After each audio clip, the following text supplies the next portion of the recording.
Good morning students. आज हम चर्चा करेंगे BA LLB 7 semester fourth paper women and the law के बारे में। जैसा कि हम लोगों ने पिछली क्लास में चर्चा की थी कि डोमेस्टिक वायलेंस वास्तव में होता क्या है, इसके हमने अर्थ को समझा था। आज हम डोमेस्टिक वायलेंस एक्ट को हम क्या अच्छी तरह से समझेंगे, वास्तव में डोमेस्टिक वायलेंस एक्ट क्या कहता है। ठीक,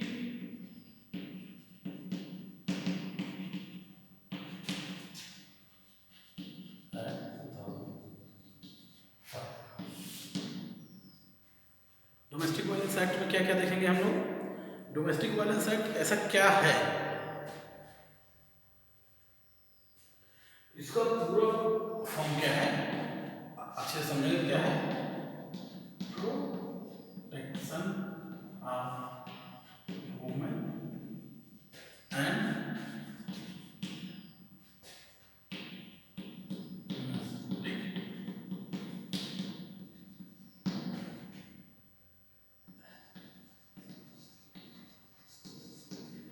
क्या कर रहा है, यह एक्ट महिलाओं को प्रोटेक्शन दे रहा है और डोमेस्टिक वायलेंस से सुरक्षा प्रदान कर रहा है। इसमें दो चीजें हैं एक्ट में, ये पूरा का पूरा महिलाओं के सुरक्षा के संबंध में बताया गया है। डोमेस्टिक वायलेंस क्या होता है, कैसे डोमेस्टिक वायलेंस से महिलाओं को सुरक्षित किया जाएगा।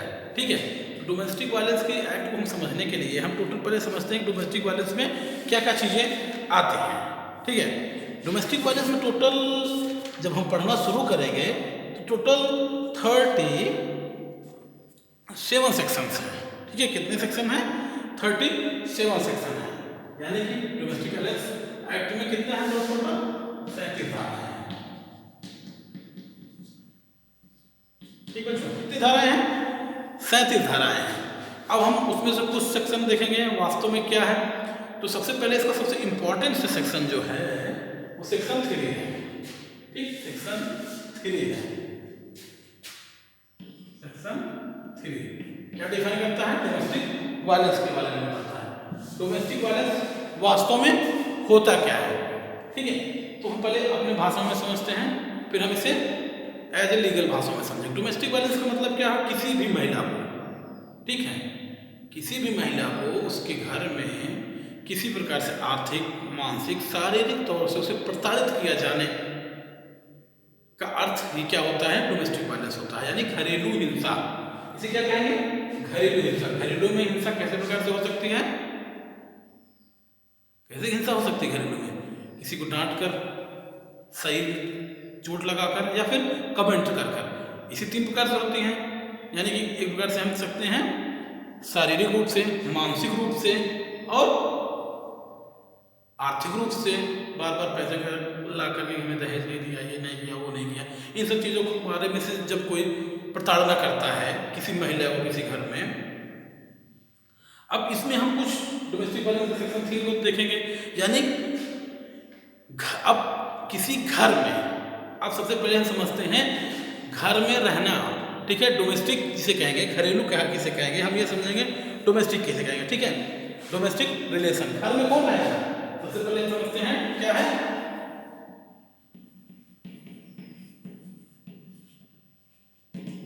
डोमेस्टिक रिलेशन सेक्शन 2 में बताया गया है। सेक्शन 2 सब क्लॉज एफ में, सेक्शन 2 सब क्लॉज एफ में डोमेस्टिक रिलेशन बताया गया। डोमेस्टिक रिलेशन क्या बताया गया है, हम सेक्शन को पढ़ेंगे सेक्शन 2 में। देखिए, domestic relations mean relation between 2 person और who live or have to point a time lived together share in household। यानी कि कहने का मतलब, जब 2 व्यक्ति किसी घर में एक छत के नीचे रहते हैं, जब 2 व्यक्ति किसी घर में एक छत के नीचे रहते हो, ठीक, 2 living person lived as a house. ठीक है, domestic relation means relation between 2 person who lived और हैव पॉइंट ए टाइम, जो एक निश्चित समय के लिए रह रहे हैं, पॉइंट टुगेदर, एक घर में रह रहे हो, शेयर होल्ड, अपने घर को शेयर कर रहे हो। When they are related to marriage. ठीक है, ceremonies for the relation of the nature of marriage.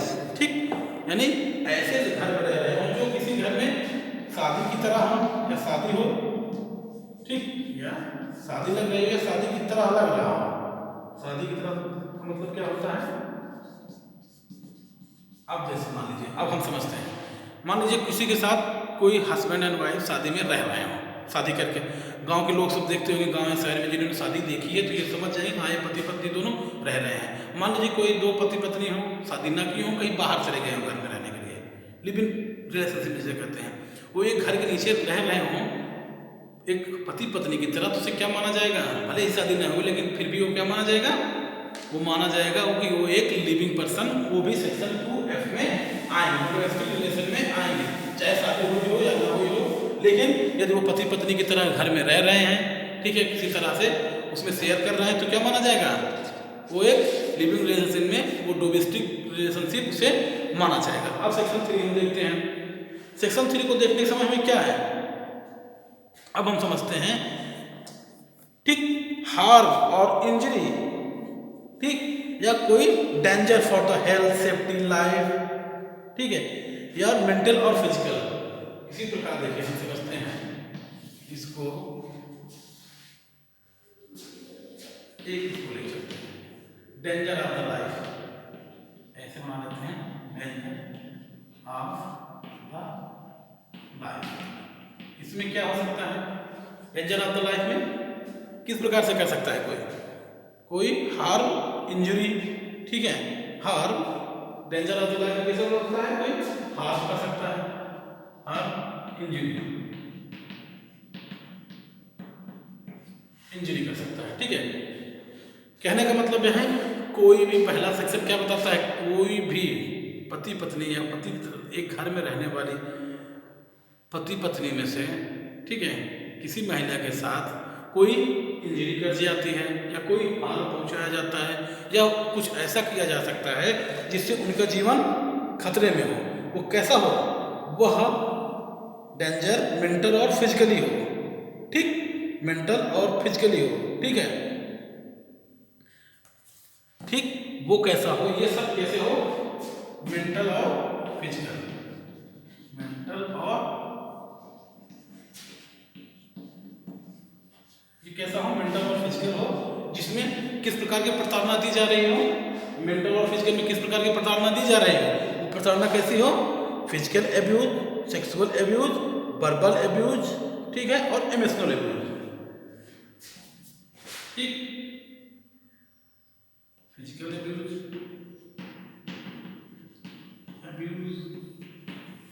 ठीक, फिजिकल एब्यूज हो जाएगा। फिर उसके बाद क्या रहेगा? मेंटल एब्यूज, ठीक, physical abuse, mental abuse, emotional abuse, ठीक, physical abuse, mental abuse, emotional abuse और ओरल एब्यूज, ठीक। अब एक चीज को हम सबसे पहले सब क्लॉज 3 के सब क्लॉज 1 को समझते हैं। 3 का सब क्लॉज 1 क्या कहना चाहता है? 3 का सब क्लॉज 1 यही कह रहा है, 3 का सब क्लॉज 1 क्या कह रहा है? किसी भी महिला के साथ कौन कौन सी परिस्थितियां की जाती है? उसके जीवन को खतरे में डालकर, उसके जीवन को, लाइफ को खतरे में डालकर किसी कोई हार्म इंजरी करके, कैसी हार्म इंजरी की जाती है? कोई मेंटल की जाती है या कोई फिजिकल की जाती है। मेंटल, मानसिक, शारीरिक, इसे मानसिक कहेंगे, इसे शारीरिक कहेंगे। किसी महिला के साथ मानसिक तौर पर, शारीरिक तौर पर कोई फिजिकली यूज किया जाता है, फिजिकली मारा डाटा जाता है, या मेंटली से टॉर्चर किया जाता है, या उसे इमोशनली कहा जाता है, या ओरली कहा जाता है। इसे एक एग्जाम्पल को लेकर समझते हैं। ये मारना रिपीट ना हो गया। अब्यूज का मतलब क्या होता है? फिजिकली अब्यूज, बार बार से धक्का दे देना, चल रही है धक्का दे देना, मारना, डांटना, ये तो समझ में आ जाता है। मेंटल अब्यूज, उसे बार बार कुछ ऐसी बातों के लिए कहते हैं तनाव में डालना कि आप, ठीक है। मेंटल अब्यूज जैसे का मतलब उसे बार बार उपेक्षित करना, 4 आदमियों के सामने उसको मजाक बना देना, घर में उसे हमेशा कमेंट करते रहना, ठीक है। इमोशनल अब्यूज, उसे ये बताना कि जैसे मान लीजिए कि कोई महिला है, उसके यहाँ बच्चा नहीं हुआ तो 5 बार कहते रहते हैं, दहेज के लिए बार बार कहते रहते हैं, किसी तरह से मेंटल टॉर्चर कहते रहते हैं। इस तरह के जितने भी टॉर्चर आएंगे सब क्या आएंगे? सेक्शन 3 सब क्लॉज 1 में क्या कहेंगे? किसी भी महिला को टेंशन, लाइफ को टेंशन में डालकर, ठीक है, मेंटल और फिजिकल अब्यूज करना, ये सब क्या कहलाता है? डोमेस्टिक वायलेंस कहलाएगा, ठीक है। कहने का मतलब क्या हुआ?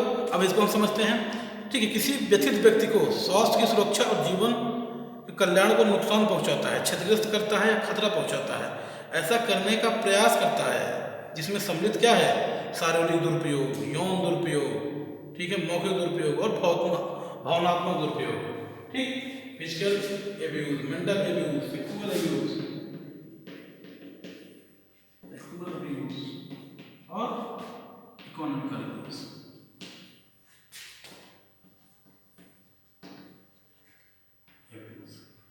इतने तरह के कोई एब्यूज करता है तो उसके लिए वह दोषी माना जाएगा, ठीक है।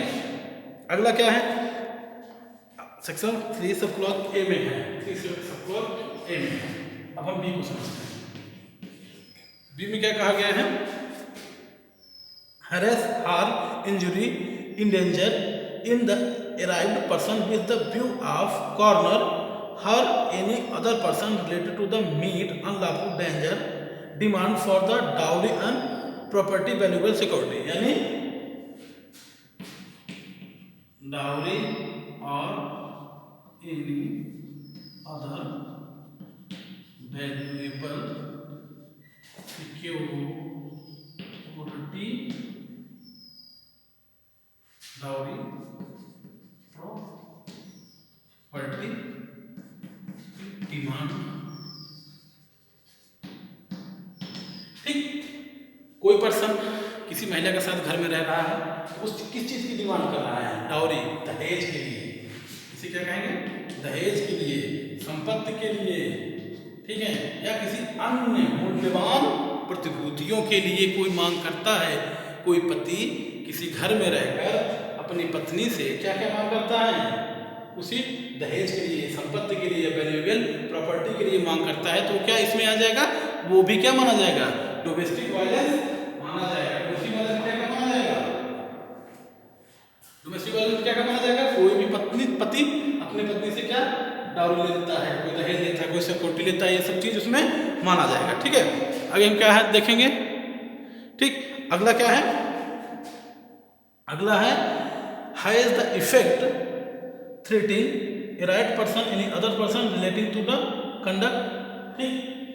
यानी देखो सी में क्या है, सी में हम क्या देखेंगे, पहले में क्या देखा हमने, कोई इसे डांट मार रहा हो, फिजिकली यूज कर रहा है, मेंटली इमोशनली हरासमेंट कर रहा हो, ठीक, या देखो मेंटली फिजिकली उसे अब्यूज कर रहा हो, बार बार उसका मजाक बना रहा हो, इस तरह के ये और ये दोनों को, ये दोनों करना या इसकी धमकी देना, तीसरे में क्या है, पहले और दूसरे की धमकी देना भी क्या कहा जाएगा, पहले और दूसरे की धमकी देना भी क्या कहलाएगा, डोमेस्टिक वायलेंस कहलाएगा। क्या कहलाएगा, हैज द इफेक्ट थ्रेटिंग, ठीक है, ये भी इसके भी थ्रेट करना है,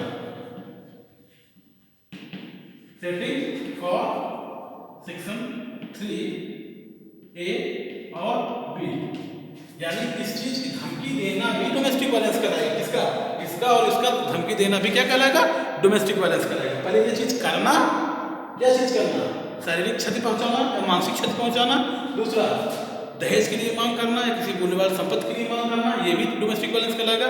इन सब की धमकी देना भी क्या कहलाएगा, डोमेस्टिक वायलेंस कहलाएगा। सब क्लॉज सी में है।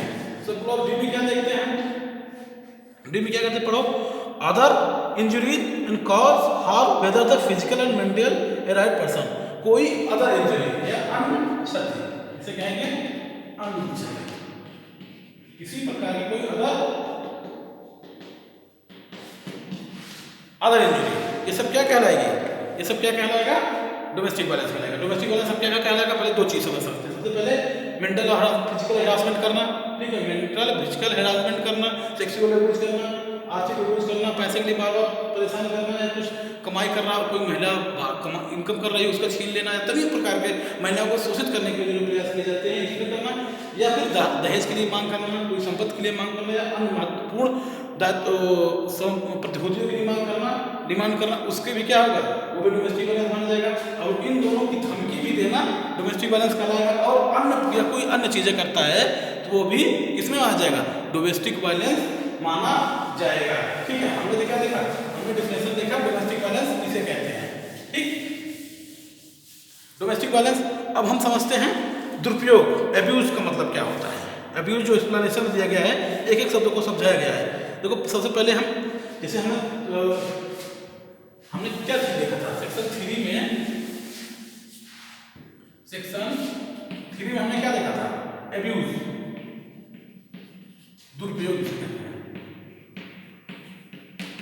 इसमें हमने क्या कितने दुरुपयोग देखे थे? पहला क्या था? Physical abuse, mental abuse, sexual abuse, ठीक, इकोनॉमिकल अब्यूज,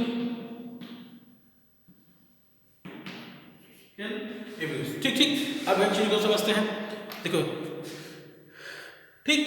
सबसे पहले क्या है? Physical abuse. Physical abuse mean any act conduct which are the nature to cause of body pain, harm, danger to life, limb, health or impair to the health, development or arrayed person who include assault and criminal insult, criminal force।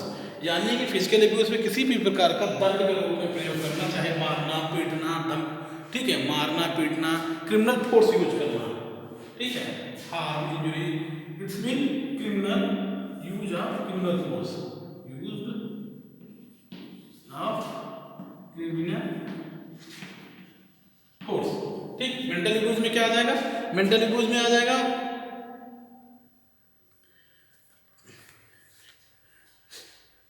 देखिए,